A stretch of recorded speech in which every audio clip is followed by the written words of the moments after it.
आप ज़रा गौर कीजिएगा इन अल्फाज पर जो भी मैं कुछ देर में आपको कहने वाला हूँ, और उसके बाद जो विजुअल्स आएंगे उन मनाजर के ऊपर आपने ज़रा गौर करना है।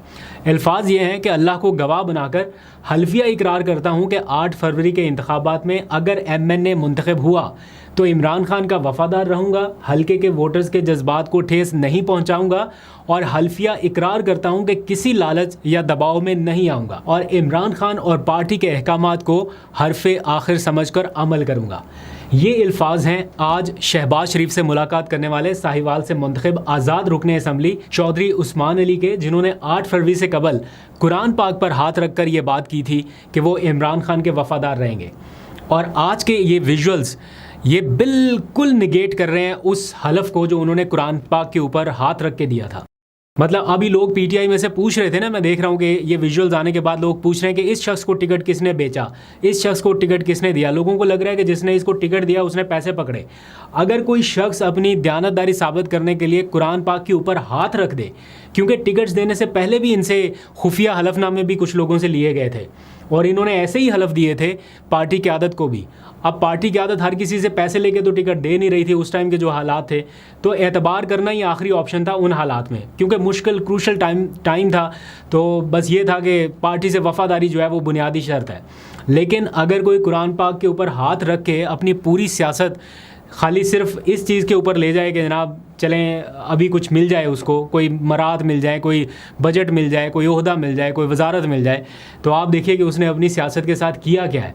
तो यूँ कह लीजिए कि कुरान पाक के ऊपर हाथ रख के झूठा हल्फ उठाने वाला शख्स आज मुस्लिम लीग नून में शामिल हो गया।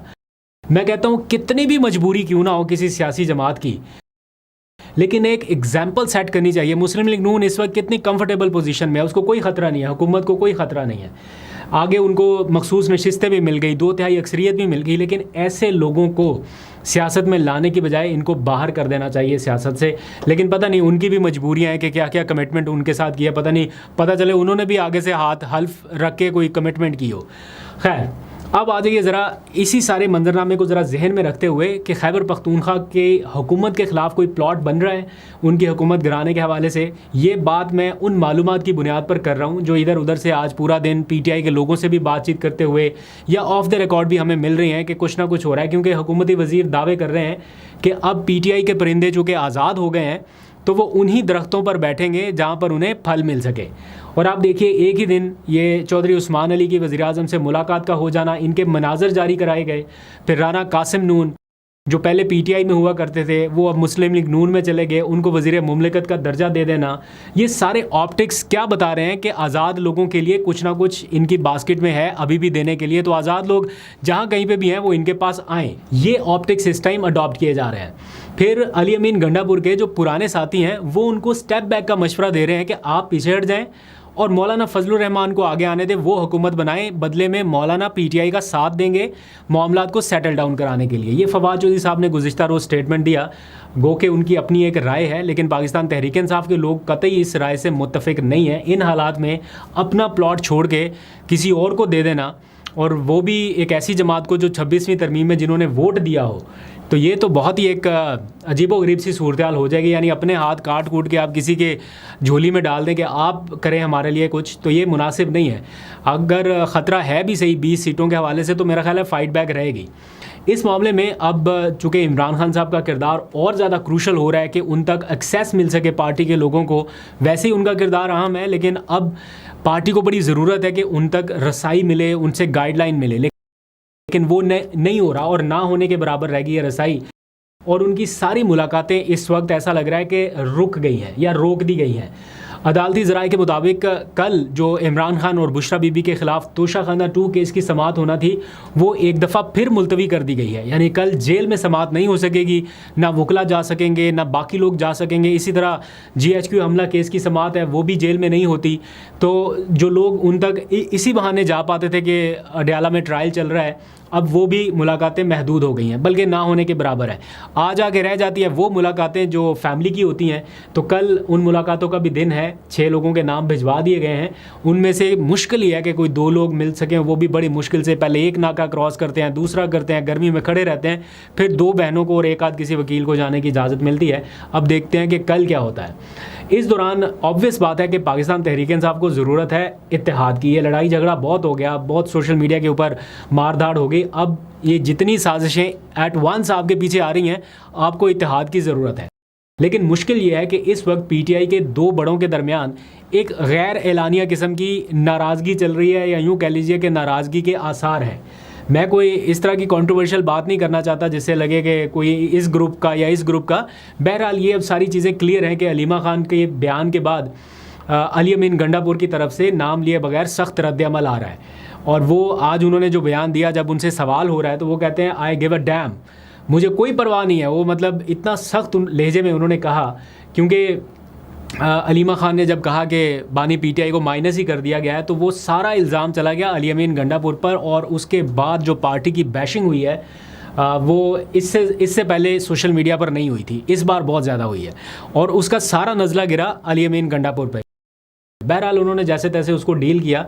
अब वो उस स्टेज पे आ गए, उस नहज पे आ गए हैं। वो कहते हैं कि मैं किसी को जवाब दे नहीं हूँ, सिर्फ इमरान खान को। वो कल भी था, आज भी हूँ, लेकिन इसके अलावा किसी को जवाब दे नहीं हूँ। तो जब भी उनसे क्वेश्चन होता है अलीमा खान के हवाले से सवाल करके या कुछ भी, तो आजकल हमने देखा है कि उनका लहजा थोड़ा तल्ख हो रहा है। क्योंकि पहले कुछ दिनों पहले ये सीज़ फायर हो गया था इमरान खान की हिदायत पर। अलीमा खान, अली अमीन गंडापुर, ये सारे केपी हाउस में इकट्ठे हुए थे, इनकी सुलह करा दी गई थी। लेकिन अब जो है सिचुएशन वैसी नहीं रही। अब पीटीआई के जो रहनुमा हैं उन्होंने आज एतराफ़ किया कि अलीमा खान के इस बयान से कि इमरान खान माइनस हो गए हैं, पार्टी को नुकसान पहुंचा है। कोई माने या ना माने, ज़ाहिर बात है इससे वर्कर्स का मोराल भी डाउन हुआ, अली अमीन गंडापुर को अलग, बाकी सारे लोगों को कुछ ना कुछ डैमेज ज़रूर हुआ। तो अब वो कह रहे हैं कि ज़ाहिर बात है उनकी बहन है अलीमा खान, उनके जज्बात हैं अपने भाई के लिए, इसमें कोई दो राय नहीं है, ये जज्बात फितरी हैं, कुछ नहीं कोई कर सकता। अब पार्टी चेयरमैन से ये रिक्वेस्ट की जा रही है बैरिस्टर गौहर से कि वो कोई किरदार अदा करें अली अमीन गंडापुर और अलीमा खान के दरमियान मामलात को ठीक कराने के लिए, ताकि वो मिल बैठें और पार्टी के लिए मिल के काम करें। बहरहाल देखते हैं कब ये होता है। अब मखसूस नशिस्तें तो पीटीआई से छिन गई हैं। उसके बाद जो केपी में ख़तरा बढ़ रहा है वो तो अलग ही था ना। अब पंजाब असम्बली में भी कार्रवाइयाँ हो रही हैं। पहले क्या हुआ, 26 अरकान मुअत्तल कर दिए गए, उनकी मेंबरशिप 15 इजलासों के लिए मुअत्तल की गई। उसके बाद अब पीटीआई के 4 कायमा कमेटियों के जो चेयरमैन हैं उनको फारिग कर दिया गया, यानी चेयरमैनशिप जो है वो ले ली गई है। 4 स्टैंडिंग कमेटियों के चेयरमैनों को उनके ओहदे से हटाने का नोटिफिकेशन आज जारी कर दिया गया है, क्योंकि उनके ख़िलाफ़ अदम एतमाद कर दिया गया। तो ये एक ऐसी सिचुएशन है कि पीटीआई को हर तरह से किसी भी जगह पे जहाँ पे हल्की फुल्की स्पेस है वो उनसे खींच ली जाए, इतना दीवार के साथ लगाने पर काम हो रहा है।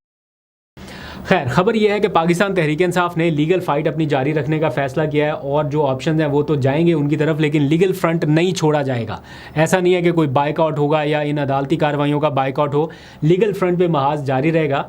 और आज की खबर यह है कि पाकिस्तान तहरीक इंसाफ ने सुप्रीम कोर्ट से रजू करते हुए मखसूस नशिस्तों के फ़ैसले में तमाम के तमाम 12 जजेज़ के दस्तखत के साथ ऑर्डर ऑफ द कोर्ट मांग लिया है या जारी करने की इस्तदा की गई है। 2 जजेज़ ऐसे हैं, जस्टिस आयशा मलिक और जस्टिस अकील अब्बासी, जिन्होंने इस फैसले से इख्तलाफ किया कि पीटीआई मखसूस नशिस्तों की हकदार नहीं है और ये बांट दी जाए। उन्होंने अपना एक इख्तलाफी नोट भी लिखा, लेकिन वो इख्तलाफी नोट 27 जून के मुख्तसर फैसले में सुप्रीम कोर्ट ने शामिल नहीं किया। जब तक 12 जजेस के दस्तखत मौजूद नहीं होंगे, ऑर्डर ऑफ द कोर्ट मुकम्मल नहीं होता। इस बात को लेकर पीटीआई चली गई अदालत और उन्होंने कहा जनाब 12 जजेस का जो मुकम्मल ऑर्डर ऑफ द कोर्ट है वो हमें प्रोवाइड किया जाए। अब इलेक्शन कमीशन इस हवाले से कल एक इजलास बुला चुका है और कल सुप्रीम कोर्ट के फैसले पर अमल दरामद के लिए गौर होगा। अब आप ज़रा इलेक्शन कमीशन की फुर्तियाँ देखिएगा कि कितनी जल्दी वो सुप्रीम कोर्ट के अहकामात के ऊपर अमल दरामद भी करेगा, नोटिफिकेशन भी जारी करेगा और ये सारी कार्रवाई मुकम्मल करेगा। और